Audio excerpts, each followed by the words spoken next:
So exciting news with the PPP program, the Paycheck Protection Program. We know that they are accepting applications beginning tomorrow, Monday, January 11th, and they are accepting applications from specifically minority-owned businesses and women-owned businesses. They've allotted a certain time period, that is Monday, tomorrow, and Tuesday, to basically accept applications from only those businesses that are owned by minority individuals or are women-owned businesses. The reason is because last time they were excluded, at least statistically, from receiving the limited pool of PPP loans that were available to different businesses. So that is basically the legislative compromise here to allow those businesses to get basically the loans in any event. If you're a female-owned business, a minority-owned business, if you're part of a large business or whatever, just know that that is specifically for you. For everybody else, on Wednesday, January 12th, second-time borrowers and first-time borrowers that aren't in that exact category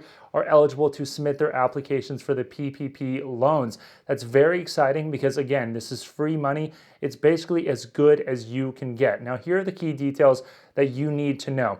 This time around, they're going to verify your identity and data before issuing loans, which may delay the loans from going into your bank account. So it may take a few weeks, but don't worry, if you meet those criteria, you're still going to get it. So there's basically two different criteria: first-time PPP borrowers and second-time PPP borrowers. But in both cases, if you're a nonprofit, 1099, self-employed, or if you're part of a regular business, if you have employees, you are eligible and you can apply for both EIDL and PPP. That was different from last time when you only could apply for one but not the other. I have a video on EIDL loans.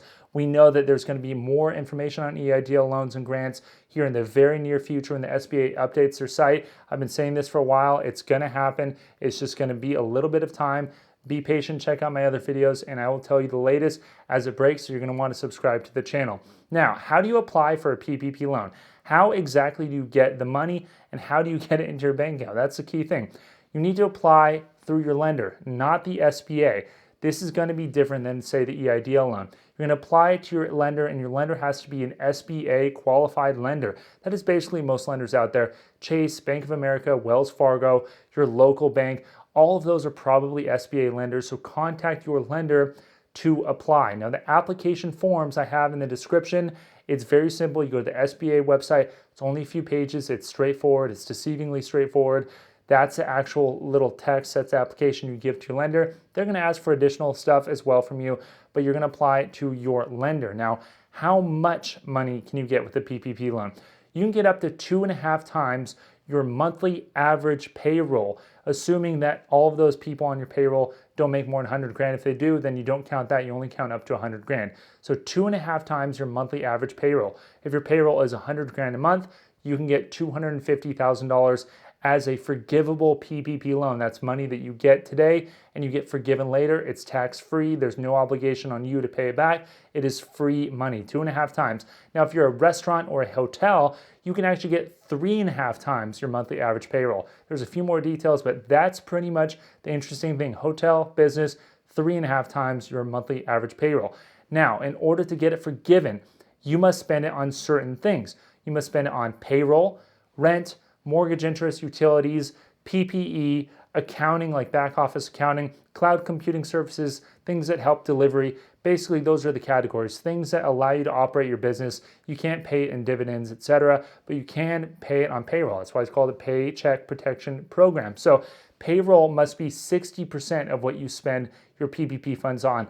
60% of your loan you must spend on payroll. That is, you must retain those employees, you must pay them, and you must do so in order to get your Paycheck Protection Program, your free money, completely forgiven. You have between 8 and 24 weeks to do so. You could spread out the loan as long as you want. So even if it's 2.5 times your monthly payroll, you don't have to spend it all in 8 weeks and 2.5 months, whatever it may be. You could do it up to 24 months. You could spread it along. Say you've seen a dip in your business and you need an extra, couple, tens of thousands of dollars a month to make your payroll. You draw it from this and you keep paying that payroll. You have up to 24 weeks to do so. Now, if you make those three things, you can get your loan forgiven at the end of your term. That's the really exciting part. Now, there's certain criteria of people that can borrow this money and certain criteria of people that can't. And it depends on whether you are a first-time or second-time PPP borrower. Again, any questions you guys have, comment below. leave them in the comments. I'll do my best to respond to them. There's really a lot going on here, but just know that if you're a business, if you're self-employed, or if you have employees, whatever it may be, this is a program where you can get free money, PPP money, completely forgiven. Now, let's get into who can borrow the money. If you're a first-time borrower, or you've already used the PPP program before, you can get it again, but there's a few restrictions. All right, so if you're a first-time borrower, it's a lot more straightforward than if you're a second-time borrower. So basically, you have to have a business that has 500 or fewer employees, a small business. I mean, if you have 480 employees, it doesn't seem like a small business, but technically it is, and you're eligible for this PPP loan. Now, you can be a sole proprietor, you can be 1099, self-employed, you can be nonprofit. This includes churches as well. All of those are eligible businesses.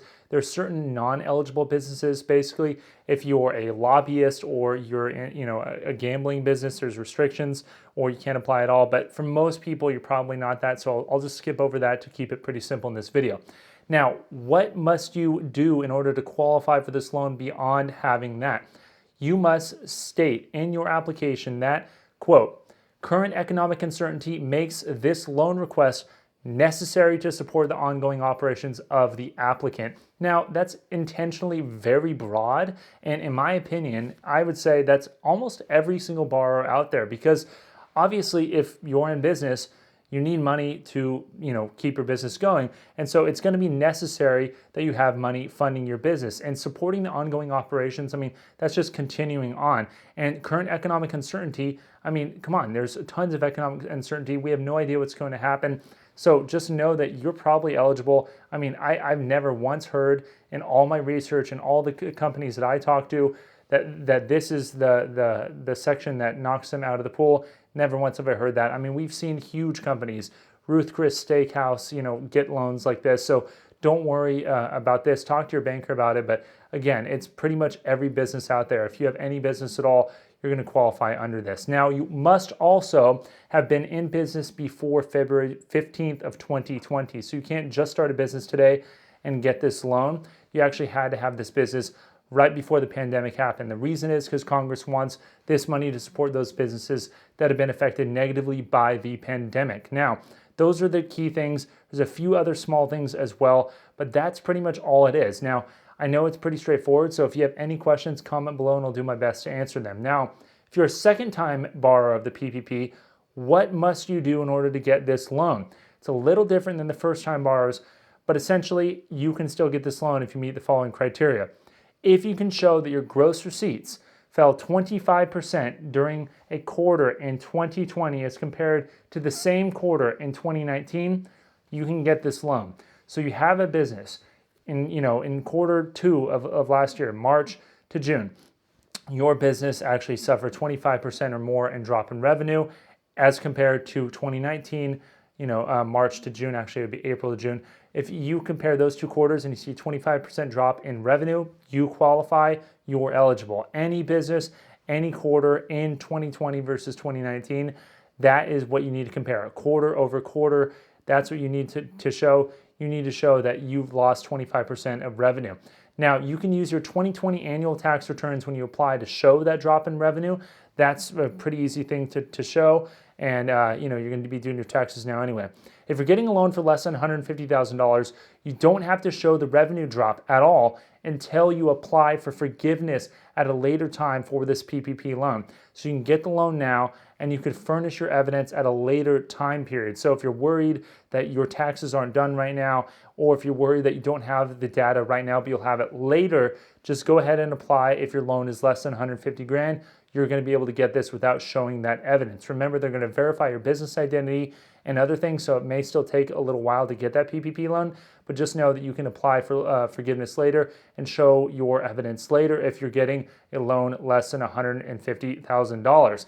Now, just know that if you're a second-time borrower, that this time around, the second-time borrower is going to be different than the first chance, because the first time did not require you to show a loss of.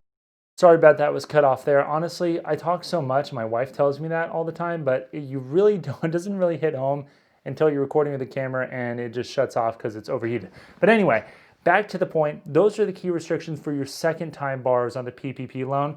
If you have any questions whatsoever, comment below. Ask if you need help walking through the application. If any of you have other video ideas, just comment them below and I'll do my best to make subsequent videos. I know it's a tough time right now. We're all trying to get this through this together. So just know that we will, and I'll be making videos to try to help us along. Comment below with any questions or comments you have, and I'll see you next time. Thanks.